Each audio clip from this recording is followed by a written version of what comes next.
नमस्ते दोस्तों, मैं डॉक्टर धीरज होत्ते, हिंदी विभाग प्रमुख, संजीवनी महाविद्यालय चापोली। आज के इस ऑनलाइन ताशिका में आप सभी का हार्दिक स्वागत है। स्वामी रमन तीर्थ मराठवाड़ा विश्वविद्यालय के स्नातक स्तर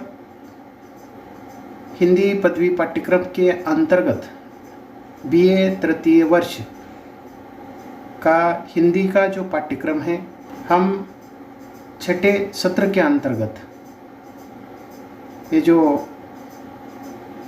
11वां प्रश्न पत्र है उसकी आज हम चर्चा करेंगे। इस प्रश्न पत्र का जो नाम है साहित्य शास्त्र है और इस साहित्य शास्त्र के अंतर्गत हमें जो पाठ्यक्रम देखना है उसको 3 भागों में विभाजित किया गया है। वैसे तो 2 ही भाग हैं, उसको खंड क और खंड ख में पाठ्यक्रम के अंतर्गत विभाजित किया गया है। हम सर्वप्रथम खंड क के अंतर्गत जो काव्य का पाठ्यक्रम है उस पाठ्यक्रम में हमें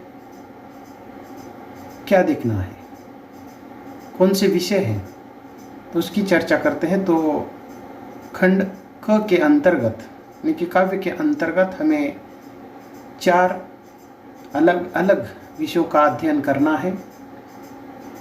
पहला है काव्य का अर्थ, परिभाषा तथा स्वरूप। तो इस अध्याय के अंतर्गत हम काव्य का अर्थ उसकी चर्चा करेंगे। अनेक विद्वानों ने काव्य की जो परिभाषाएं दी है उसकी चर्चा करेंगे, साथ ही काव्य का स्वरूप क्या है उसकी भी चर्चा हम इसके अंतर्गत करेंगे। उसका दूसरा जो विषय है वो काव्य के तत्वों को लेकर है, काव्य तत्व। तो इसके अंतर्गत काव्य के 4 तत्व हैं, उन 4 तत्वों को इसके अंतर्गत हमें देखना है।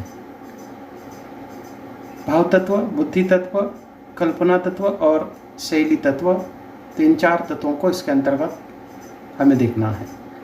उसका तीसरा जो भाग है वो काव्य प्रयोजन का है। और काव्य प्रयोजन के अंतर्गत, प्रयोजन यानी कि उद्देश्य, काव्य का उद्देश्य क्या है।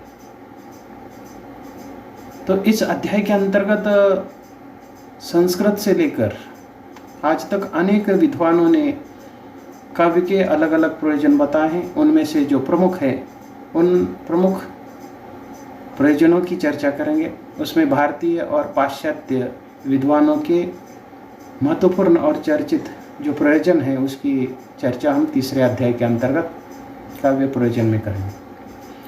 उसके बाद चौथा काव्य हेतु है। तो काव्य हेतु को काव्य कारण भी कहा जाता है और इसके अंतर्गत काव्य के कौन कौन से हेतु है उसकी चर्चा हम यहाँ करेंगे।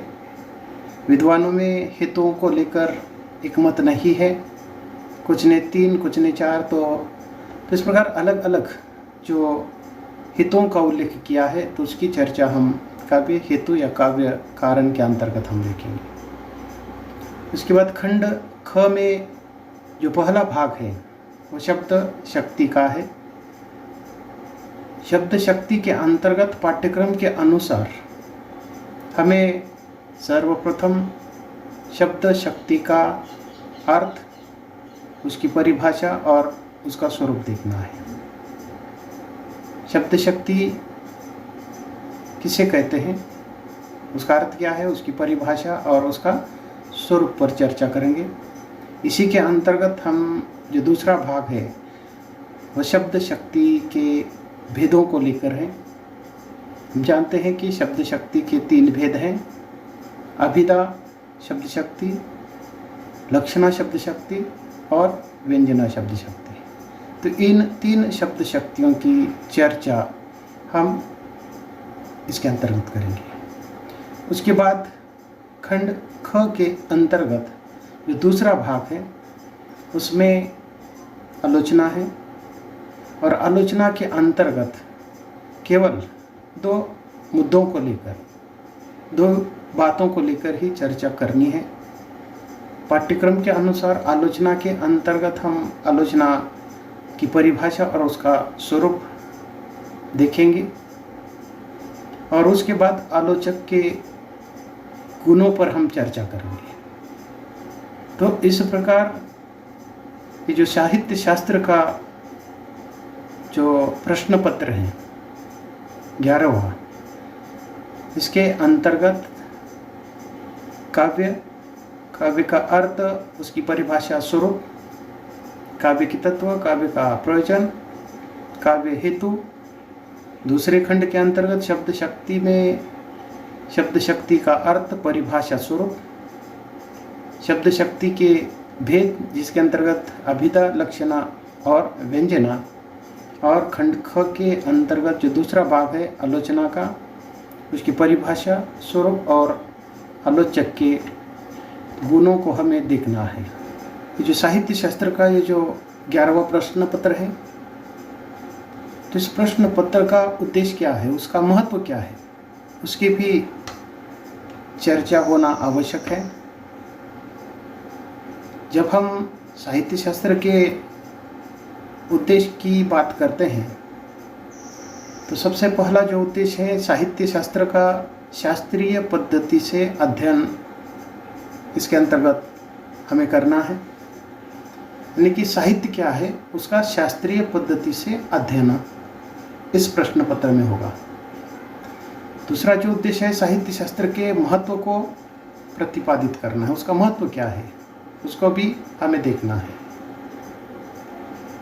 और इस प्रश्न पत्र को पढ़ने से छात्रों में साहित्य के प्रति एक शास्त्रीय जो दृष्टिकोण है विकसित हो जाएगा, या छात्रों में साहित्य के प्रति शास्त्रीय दृष्टिकोण को विकसित करने के उद्देश्य से इस प्रश्न पत्र को हमें देखना है।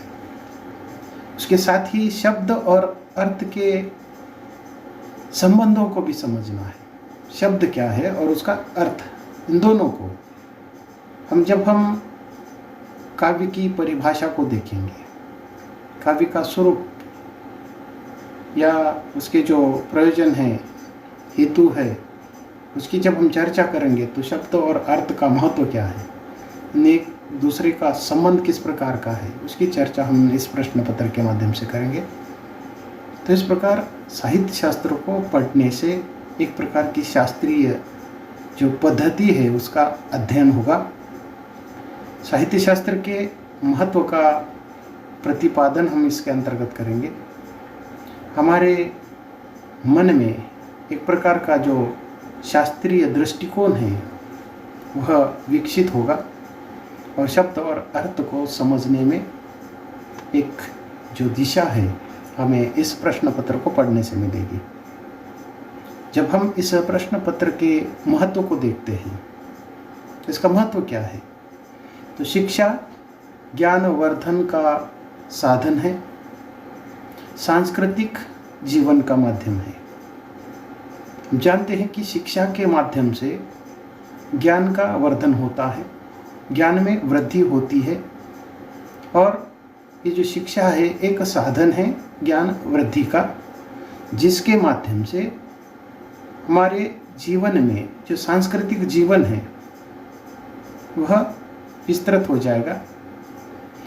अपनी क्षमताओं का जो पूर्ण उपयोग है करते हुए जीवन जीने की जो कला है, उस कला के साथ साथ व्यक्तित्व के विकास का पथ प्रदर्शन भी शिक्षा या साहित्य शास्त्र का अध्ययन करने से होता है। तो इस प्रकार ये जो साहित्य शास्त्र है अर्थात वह एक कला है, और जब हम कला के माध्यम से ज्ञान का अर्जन करते हैं तो इन कलाओं के माध्यम से ही मनुष्य अपने जीवन को आनंदमय बना सकता है।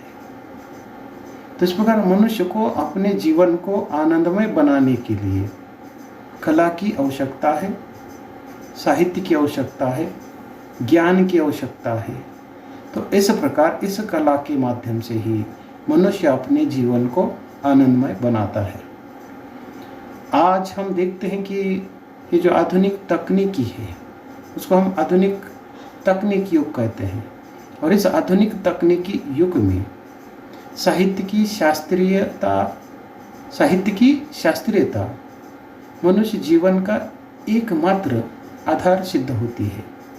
तो इस पर वर्तमान समय में हम देख रहे हैं कि आधुनिक युग की ये जो तकनीक है, तो उस तकनीक के माध्यम से साहित्य की जो शास्त्रीयता है मनुष्य जीवन का एकमात्र आधार बन चुकी है।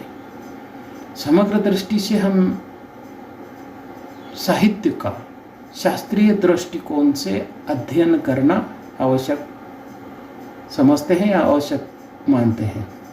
तो इस प्रकार मनुष्य अपने जीवन को आनंदमय बनाने के लिए विभिन्न माध्यमों से, जैसे कि आधुनिक तकनीकी की सहायता से, या ये जो साहित्य है उस साहित्य को शास्त्रीयता के दृष्टि से देखने का, उसको समझने का, और उसके साथ साथ अपने ज्ञान में वृद्धि करने का महत्वपूर्ण कार्य करता है।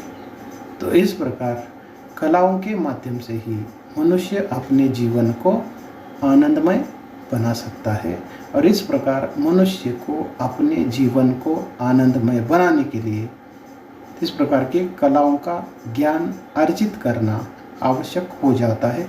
तो इस दृष्टि से भी हमें इस प्रश्न पत्र की ओर देखना है, उसको समझना है। पाठ्यक्रम की चर्चा को लेकर हम यहाँ रुकते हैं।